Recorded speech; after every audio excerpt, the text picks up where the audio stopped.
I hope आप सब ठीक होंगे। तो आज की जो हमारी वीडियो होगी वो जो हमारा एक सीरीज़ चल रही है बिगनर स्पेशल के लिए, उसकी वीडियो नंबर 2 है ये। तो आज का जो टॉपिक है वो हम बात करेंगे कि हमें इंट्राडे ट्रेडिंग के लिए बेसिक रिक्वायरमेंट क्या होनी चाहिए। ठीक है, तो ये बहुत ही ज़्यादा मतलब बेसिक टॉपिक है, क्योंकि जो नए लोग आते हैं उनको नहीं पता होता कि क्या क्या चाहिए होता है अगर किसी ने इंट्राडे ट्रेडिंग करनी है तो, है ना। तो हम इसके ऊपर थोड़ी बात करेंगे और थोड़ा देखो जैसे जैसे हमारा टॉप ये क्या बोलते हैं लेवल बढ़ते जाएगा ना लर्निंग का, आपको मज़ा आने लगेगा। ठीक है, क्योंकि इतनी इंटरेस्टिंग चीज़ है ना ये शेयर मार्केट। अगर आप सीखोगे तो सच में अच्छा लगता है पढ़ने में। ठीक है, लेकिन जैसे जैसे लेवल बढ़ता जाए, आपको शायद अभी मज़ा नहीं आ रहा होगा, लेकिन धीरे धीरे जैसे लेवल बढ़ता जाएगा ना तो वैसे आपको मज़ा आता। और मैं ये जो टॉपिक बताऊंगा ये बताऊंगा इंट्राडे ट्रेडिंग के लिए, कि इंट्राडे ट्रेडिंग में हमें क्या क्या रिक्वायरमेंट चीज़ है, क्या क्या चीज़ चाहिए होती है। तो हम इसके ऊपर बात करेंगे। ठीक है, तो जो सबसे फर्स्ट पॉइंट होगा हमारा वो है, जो हमें सबसे पहले ट्रेडिंग के लिए क्या चाहिए होती है, एक स्क्रीन चाहिए होती है। ठीक है, एक ट्रेडिंग सेटअप चाहिए होती है, एक ट्रेडिंग सेटअप चाहिए हमें। ठीक है, एक स्क्रीन चाहिए। अब देखो जो बहुत सारे लोग पता क्या करते हैं, मैं आपको बताता हूँ। बहुत सारे लोग क्या करते हैं कि ट्रेडिंग के लिए लोग मोबाइल से ट्रेड करते हैं। मोबाइल से ट्रेड नहीं करनी है। ठीक है, अब ये जो मैंने टेक्स्ट लिखा है इसको पता नहीं कैसे रिमूव करते हैं। हाँ ये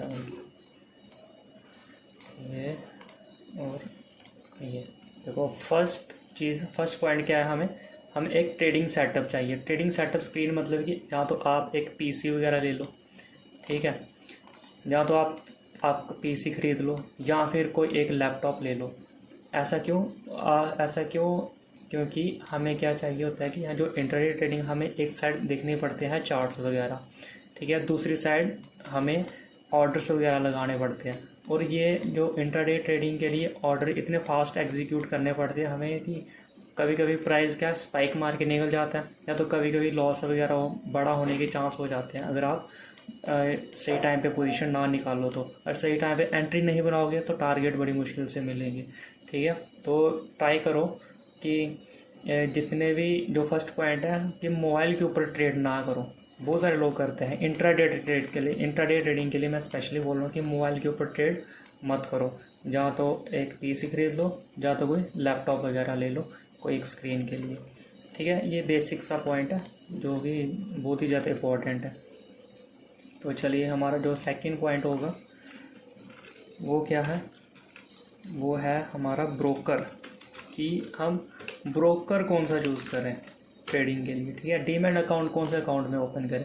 देखो जो बिगनर है, क्योंकि ये बिगनर के लिए सीरीज चल रही है, तो सेकंड जो बिगनर है, सेकंड जो पॉइंट है ये भी इम्पोर्टेंट पॉइंट है। ये हमें पता नहीं लगता कि हम किस अकाउंट में ब्रोकर लोग देख के या तो हम ज़ीरोधा में ओपन कर लेते हैं। ठीक है, या तो हम फायर्स वगैरह में कर लेते हैं, या तो अपस्टॉक्स वगैरह में कर लेते हैं। हमें किस में ओपन करना है। जो बिगनर होते हैं वो क्या करते हैं, जो प्रैक्टिस करते हैं सिर्फ एक क्वांटिटी के साथ प्रैक्टिस करनी पड़ती है। और एक क्वांटिटी में जो ब्रोकरेज वगैरह आते हैं जो बहुत ही ज़्यादा ब्रोकरेज होते हैं, तो इसलिए हमें ब्रोकरेज फ्री जो प्लेटफॉर्म है ना हमें वो यूज़ करना पड़ता है। ठीक है, स्टार्टिंग में जो यूज़ कर रहा हूँ वो कर रहा हूँ कोटक नियो। ठीक है, आप कोटक नियो भी यूज़ कर सकते हैं। आप एक एम स्टॉक करके है, ये भी ब्रोकरेज फ्री है, ये भी और भी बहुत सारे हैं। लेकिन जो मैं पर्सनली यूज़ कर रहा हूँ मैं उसका एक्सपीरियंस बताता हूँ, ये काफ़ी ठीक चल रहा है कोटक न्यू। आप भी इसमें मैं लिंक वगैरह डिस्क्रिप्शन में दे दूँगा, आप चाहे तो इसमें ओपन कर सकते हो या कहीं और से भी ओपन कर सकते हो कोटक न्यू। कोई इस प्रमोशन वगैरह कुछ नहीं चल रही यहाँ पे। ठीक है, तो ये हमारा सेकेंड, आई होप आपको समझ आ गई होगी कि किस में ब्रोकरेज। हाँ, अगर आपको अच्छी खासी जब ट्रेडिंग चल पड़ती है, जब आप कम मिनिमम 4 लॉट से जब आप ट्रेड करना शुरू कर दोगे ना, फिर आप चाहो तो इन ब्रोकर में जा सकते हो जो टॉप में चलते हैं, ज़ीरोधा वगैरह, फायर्स, अब स्टॉक्स वगैरह। मैंने फायर्स में बहुत ज़्यादा काम किया हुआ है शुरुआत में, इसलिए मेरे ब्रोकर भी अच्छी खासी बनी हुई है। ठीक है। तो अगर आपको क्या करना है कि कोटक, नियो या फिर एम स्टॉक, किसी फ्री ब्रोकरेज कोई वो अभी चूज़ कर सकते हो आप जिसमें फ्री ब्रोकरेज हो, आपको काफ़ी बेनिफिट मिलेगा। देखो जो मैं आपको पॉइंट बता रहा हूँ ये आपको सीरियस लेने हैं, ठीक है, क्योंकि मैं अपने एक्सपीरियंस से बता रहा हूँ कि ये सब हुआ है जो मेरी देखो मैंने भी गलतियाँ की हुई है ट्रेडिंग सीखते, तो इसलिए आपके पास मौका है कि आप ये सब गलतियाँ ना करो, ठीक है। जो हमारा थर्ड पॉइंट होगा वो होगा टाइम, ठीक है। बड़े लोग सोचते हैं कि इंट्राडे ट्रेड हमारे पास सिर्फ 1-2 घंटा ही, ज़्यादा टाइम नहीं होता हमारे पास, तो लेकिन हम करते हैं इंट्राडे ट्रेडिंग, हम जॉब करते हैं 15-20 मिनट निकाल के हम वहाँ पे ट्रेड कर लें, ऐसा नहीं होता। क्योंकि इंट्राडे ट्रेडिंग के लिए क्या है कि हमें पता नहीं लगता कि हमें सेटअप कब बन रहा है, क्योंकि हमें सेटअप के ऊपर ट्रेड करते हैं। वो सेटअप कब बनेगा, क्या वो 9:15 पे ही बनेगा, या फिर 10 बजे बनेगा, या फिर 11 बजे बनेगा, या फिर 12 बजे बनेगा, ठीक है। वो कब बनेगा वो हमें नहीं पता होता। और हमें इंट्राडे ट्रेडिंग के लिए क्या कि हमें चार्ट के सामने रहना पड़ता है कि किस तरीके से मोमेंटम कर रहा है मार्केट, वो एक एक चीज़ हमें मिनट कैंडल देखनी पड़ती है, ठीक है। तो वहाँ यहाँ पे क्या कि टाइम वैल्यू ज़्यादा है, इंट्राडे ट्रेडिंग के लिए टाइम वैल्यू ज़्यादा है। आप स्विंग ट्रेडिंग वगैरह कर सकते हैं, अगर आपके पास टाइम नहीं है तो आप क्या करो कि स्विंग ट्रेडिंग वगैरह कर लो। स्विंग ट्रेडिंग में क्या होता है कि टाइम की ज़्यादा ज़रूरत नहीं होता। अब किसी को से बोलेगा स्विंग ट्रेडिंग, हम उनको नहीं पता स्विंग ट्रेडिंग क्या होती है, कि जिसमें हम एक बार बाय करके कम से कम उस पोजीशन को, जब हम पोजीशन बाय करते हैं उसको एक से ज़्यादा दिन के लिए रखते हैं, मतलब कि 2 दिन के लिए रखे, 3 दिन के लिए रखे, 4 दिन के लिए, 1 हफ्ते के लिए पोजीशन रख ली, तो उसको क्या बोलते हैं स्विंग ट्रेडिंग करते हैं। स्विंग ट्रेडिंग इंट्राडे ट्रेडिंग क्या होती है, जिसमें आज ही पोजीशन बनाई और 3:30 बजे से पहले हमने उसको सिक्योर ऑफ कर दिया, ठीक है, वहाँ से बाहर निकल गए, तो वो थी इंट्राडे ट्रेडिंग। अगर आप इंट्राडे, देखो मैं करता हूँ इंट्राडे ट्रेडिंग, तो मैं अब ज़्यादा फोकस करूँगा इंट्राडे ट्रेडिंग के ऊपर, इसके बारे में मैं ज़्यादा बताऊँगा। तो टाइम इसमें क्या है कि टाइम चाहिए होता है, आपको टाइम देना पड़ता है। जैसे कि मैं फुल टाइम यही करता हूँ ट्रेडिंग, तो मेरे पास तो खुला टाइम है, मैं आराम से टाइम दे सकता हूँ, ठीक है। तो ये सब आपको नोट करने हैं पॉइंट, ये सब आपको अगर आपके पास ये सब है, मतलब टाइम है, तो आप इंट्राडे ट्रेड कर सकते हो, ठीक है। तो चलिए हमारा जो नेक्स्ट, देखो मैं उतना बता रहा हूँ जितना रिक्वायरमेंट है पॉइंट को, ठीक है। अब इसमें ज़्यादा एक्सप्लेन करने के लिए है नहीं जो मैंने आपको पॉइंट बताया, लेकिन ये बहुत ही ज़्यादा इंपॉर्टेंट पॉइंट है, लेकिन ये सब आपको जो न्यू बिगनर है ना उनको पता होना चाहिए, ठीक है। अब ये भी बहुत ज़्यादा इम्पोर्टेंट है, जब नए आते हैं, नए ट्रेडर आते हैं, तो ठीक है, वो क्या है कि मनी, उनको पता नहीं होता कि मनी कितनी चाहिए इंट्राडे ट्रेडिंग करने के लिए, या कैपिटल कितना चाहिए होता है,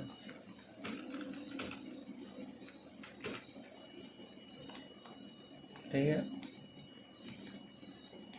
तो मनी या कैपिटल, ठीक है, एक ही चीज़ है। देखो जब हम इन्वेस्ट करेंगे, अब कुछ लोग सोचते हैं कि ये जो स्टॉक मार्केट है इसमें तो ये बिज़नेस है, तो बिज़नेस में तो 10 लाख 15 लाख बहुत सारा पैसा चाहिए होता है, ऐसा नहीं होता, ठीक है। पैसा चाहिए होता है, लेकिन इसके टाइम होता है कि कब चाहिए होता है पैसा। जब आप स्टार्टिंग में आते हैं, देखो मैं ये बिगिनर के लिए बना रहा हूँ, फिर से बता देता हूँ। जो बिगिनर क्या करता है कि ये सोचता है कि बड़े सारे पैसे चाहिए होते हैं, ठीक है, तो वो इसलिए मार्केट में हाथ ही नहीं लगाता है, कि वो ऐसे ही सोच लेता है कि मेरे पास तो इतने पैसे हैं ही नहीं, मैं तो कर ही नहीं पाऊँगा। लेकिन एक्चुअली सच क्या है कि अगर आपके पास लिमिटेड कैपिटल है, 5,000, 10,000, 15,000, 20,000, ठीक है, इतना भी कैपिटल है, तब भी आप आराम से ट्रेड शुरू कर सकते हो। इवन 1,000 रुपये से भी आप ट्रेडिंग शुरू कर सकते हो, ठीक है। मैं शुरू मतलब कि आप सीख सकते हो, ठीक है, मैं लर्निंग पे फोकस कर रहा हूँ। देखो आपको क्या करना है कि आपको अपना कॉन्फिडेंट बनाना, ठीक है। जब आप एक लॉट, जैसे मैं ऑप्शन की बात करूँ, तो अगर आप एक लॉट से, अगर आपको इतना एक्सपीरियंस हो चुका है, इतना अगर आप कॉन्फिडेंस बढ़ चुका है कि आप प्रॉफिट बना रहे हो एक लॉट, जब आप एक लॉट से प्रॉफिट बना लोगे ना, फिर आप 100 लॉट भी आप जब ऐड करोगे ना, तो आपको कॉन्फिडेंस रहेगा, क्योंकि आप फिर 100 लॉट से भी प्रॉफिट बना सकते हो। अगर कोई बंदा एक लॉट से प्रॉफिट बना सकता है, वो 100 लॉट से भी प्रॉफिट बना सकता है, ठीक है। बस यहाँ पे थोड़ी सी साइकोलॉजी चेंज हो जाती है, हमें थोड़ा मेहनत ज़्यादा करनी पड़ती है। लेकिन अगर कोई बंदा एक लॉट से प्रॉफिट बना लेता है, तो वो 100 लॉट, 50 लॉट 60 लॉट जितना भी आप आगे ऐड कर सकते हो वो आप कर सकते हो, लेकिन शुरुआत में क्या करना है कि एक लॉट पे ही ट्रेड करनी है अगर कोई ऑप्शन ट्रेड कर रहा है तो। ठीक है, रेकमेंड तो बिल्कुल भी नहीं है। जो नया ट्रेडर आता है उनको क्या होना चाहिए माइंड में, लर्निंग। देखो मैंने फर्स्ट वीडियो यही बनाई है कि लर्निंग पे फोकस करो, पैसा अपने आप बन जाएगा। आपको पता भी नहीं लगेगा कि कब शुरू हो जाएगी आपकी प्रॉफिट बनना। ठीक है, वो टाइम लगता है ट्रेडिंग सीखने में। सिर्फ एक देखो, अगर एक ही चीज़ होती है ट्रेडिंग में तो मैं आपको सिर्फ एक ही दिन में बता के पूरी वीडियो ख़त्म कर देता। ये एक प्रोसेस है। ठीक है, हर एक चीज़ आपको सीखनी पड़ेगी यहाँ पे, तब जाके एक ट्रेडर बनता है। ठीक है, और तब जाके प्रॉफिट वगैरह बनता है। मनी और कैपिटल में क्या है कि हमें ज़्यादा मनी की रिक्वायरमेंट नहीं है ट्रेडिंग करने के लिए। ठीक है, हमें जब सीखने पे फोकस रखना है तो हम कम कैपिटल पे आराम से सीख, इवन ज़ीरो कैपिटल भी सीख सकते हैं। ठीक है, मैंने जैसे कि आपको बोला फर्स्ट 3 महीने तक आपको कैपिटल यूज़ ही नहीं करना है। आपको पहले थोड़ा इसमें टच करना है कि शेयर मार्केट क्या होती है, किस तरीके से मूवमेंट करता है। ठीक है, ये सब आपको सीखना है। उसके बाद कैपिटल देखो, जब अगर आपको ट्रेडिंग जब आ जाएगी ना करना, पूरा कॉन्फिडेंट हो जाएगा, आप 20,000 10,000 से भी एक बड़ी कैपिटल बना सकते हो। हालांकि इतनी बड़ी नहीं बना सकते लेकिन बड़ी बन सकती है। ठीक है, तो ये हमारा 4th पॉइंट है। और जो हमारा 5th पॉइंट है तो मैंने इसको लास्ट में रखा हुआ है। इसमें आते हैं नॉलेज और एक्सपीरियंस, और दूसरा है डिसिप्लिन। ठीक है, अब ये बहुत ज़्यादा इम्पोर्टेंट है इंट्राडे ट्रेडिंग के लिए। अगर किसी बंदे में, ठीक है, किसी बंदे की, क्योंकि बड़े सारे अलग अलग पर्सनैलिटी होते हैं, किसी बंदे की ये सब चीज़ें नहीं है ना तो वो इंट्राडे ट्रेड नहीं कर सकता। और किसी में डिसिप्लिन नहीं है तो वो इंट्राडे ट्रेडिंग के लिए बिल्कुल भी नहीं, क्योंकि इंट्राडे ट्रेडिंग सबसे ज़्यादा टफ होती है। ठीक है, और दूसरा एक्सपीरियंस। इंट्राडे ट्रेडिंग के लिए चाहिए होता है एक्सपीरियंस। जब आपको मिनिमम 6 महीने या 1 साल का एक्सपीरियंस नहीं है ना तो आप इंट्राडे ट्रेडिंग के लिए मतलब नहीं कर सकते हो आप इंट्राडे ट्रेडिंग। ठीक है, आपको कम से कम 6 महीने तो लगाने ही पड़ेंगे। आपको एक्सपीरियंस लेना पड़ेगा कि किस तरीके से मार्केट मूव कर रही है, कहाँ मैंने पोजीशन बनानी है। क्योंकि यहाँ पे एक वर्ड आता है साइकोलॉजी। ठीक है, आपने मेरी हर एक वीडियो में सुना होगा कि मैं साइकोलॉजी यूज़ करता हूँ। ये क्योंकि यहाँ पे मार्केट में क्या है कि 80% से 90% जो काम करता है ना वो करता है साइकोलॉजी में क्या क्या आता है। ठीक है, अब कोई बोलेगा कि साइकोलॉजी तो है, लेकिन साइकोलॉजी में क्या, साइकोलॉजी में आते हैं हमारे इमोशंस वगैरह, हम किस तरीके से सोचते हैं। ठीक है, कितना हम लालच करते हैं, ग्रीड वगैरह।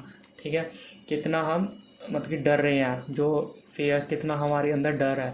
ठीक है, ये सब हमें कंट्रोल करना पड़ता है ये स्पेशली इंट्राडे ट्रेडिंग के लिए। तो मैं अगर 5वें पॉइंट में साइकोलॉजी भी डालूंगा ना तो मेरे को लग रहा है ये अच्छा बन जाएगा, क्योंकि साइकोलॉजी में ये हर एक चीज़ आ जाती है। एक्सपीरियंस, डिसिप्लिन वगैरह फॉलो करना पड़ता है हमें। ठीक है, तो जो हम एक्चुअल ट्रेडिंग में क्या है कि जो फाइट है ना वो हमारे खुद के साथ ही फाइट होती है। क्या, हमें खुद को इम्प्रूव करना, आपका किसी और के साथ कंपटीशन नहीं है। बस ये है कि आपको अपना इमोशंस वगैरह बचा के रखने पड़ते हैं, क्योंकि ये पैसों का मामला है। देखो जब पैसे की बात आती है ना तब हमारे क्या कि पता नहीं क्या क्या हो जाता है हमारे माइंड के अंदर। डर लगता है, कितना ना कितना कुछ लालच होता है, डर होता है, और फिर इमोशंस मतलब कि ख़राब हो जाते हैं। ट्रेड में कभी कभी हम जल्दी निकल जाते हैं, कभी कभी लेट निकलते हैं। तो ये सब ट्रेडिंग में नहीं होना चाहिए। देखो ट्रेडिंग एक बिज़नेस है, हमें सिर्फ उसको उसी की नज़रिए से देखना है, उसी तरीके से हमें इसको यूज़ करना है। ठीक है, आज की वीडियो वैसे काफ़ी लंबी हो गई है क्योंकि ये सब पॉइंट बताना काफ़ी ज़रूरी थे, और फिर मैं समझाते हुए इसी तरीके से हूँ क्योंकि जिससे कि टॉपिक वगैरह अच्छे से क्लियर हो जाए। देखो बेसिक रिक्वायरमेंट में जो मेन चीज़ है वो मैंने आपको बता दी। ठीक है, ये सब चाहिए होता है जिनको काफ़ी लोग इसके बारे में लोगों को पता नहीं होता है, जहाँ फिर अवेयर नहीं हो पाते हैं इस चीज़ के लिए। तो ये सब मैंने आपको बता दिए। अब देखो धीरे धीरे जैसे लेवल बढ़ते जाएगा ना आपको मज़ा आने लगेगा पढ़ने में। तो अब नेक्स्ट जो टॉपिक होगा ना वो मैं आपको लेके जाऊंगा चार्ट्स के ऊपर। ठीक है, ये चार्ट्स क्या होते हैं, कैंडल्स क्या होती है, ठीक है, फिर जो बाय ऑर्डर क्या होते हैं, उसमें जो विंडो आती है बाय करने के लिए वो क्या था। ठीक है, ब्रोकरेज का आपको सेटअप वगैरह दिखाऊंगा कि ब्रोकरेज किस तरीके से हम बाय वगैरह करते हैं, सेल वगैरह करते हैं, और ये जो चार्ट वगैरह है ये क्या होते हैं क्या नहीं होते हैं। ठीक है, ये सब मैं आपको बताऊंगा। अब धीरे धीरे आपको मज़ा आते रहेगा पढ़ने के लिए, आपको बस फोकस करना है लर्निंग के ऊपर। ठीक है, तो चलिए आज के लिए इतना ही। Thank you.